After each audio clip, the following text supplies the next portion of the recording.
এই সেই Mediterranean C বা যেটাকে আমরা ভ্রমন্ত সাগর বলে থাকি।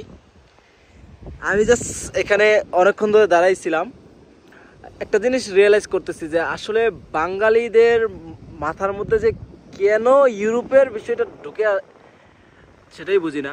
এরা কিভাবে পারে এত ঠান্ডার মধ্যে এত বড় সাগরের মধ্যে মানে জীবনের ঝুঁকি নিয়ে ইটালি বা ইউরোপের পথে পাড়ি দেওয়ার চিন্তা ভাবনা কিভাবে করে আমি আসলে বুঝি না। মানুষের কি এত দুর্ভিক্ষ নেমে গেছে যে না জীবনের রিস্ক নিয়ে ইটালি যাইতে হবে বা ইউরোপে ঢুকতে হবে। এখানে 1 ঘন্টা ধরে আমরা দাঁড়ায় আছি এবং কি ফিল করতেছি জায়গাটা। জাস্ট মাথার মধ্যে এটাই আসলো যে মানুষ কিভাবে পারে যে এত বড় একটা সাগর পাড়ি দিয়ে ইউরোপে ঢোকার চেষ্টাটা, এটা মানুষের মাথার মধ্যে যে কে ঢুকাইছে এটাই বুঝি না। বিশেষ করে বাঙালি বা বাংলাদেশের যারা আছে তারা যে এত রিস্ক নেয়, কেন নেয়? আল্লাহ তাদের সবাইকে হেফাজত করুক।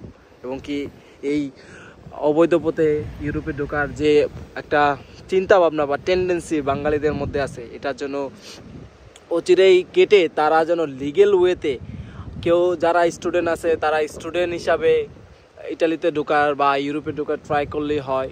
যারা ওয়ার্ক পারমিট বা অভিজ্ঞতা আছে লিগেলভাবে ঢোকার ট্রাই করেন রে ভাই।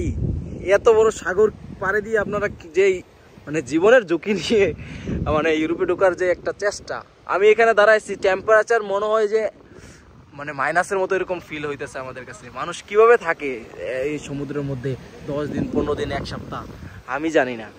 যাই হোক, খুবই সুন্দর একটা জায়গা, এখানে আমরা জায়গাটাকে এনজয় করতেছি। সো আমার মনে হয়েছে যে আমি আসলে একটু কিছু বলি, তাই ভিডিওটা করলাম।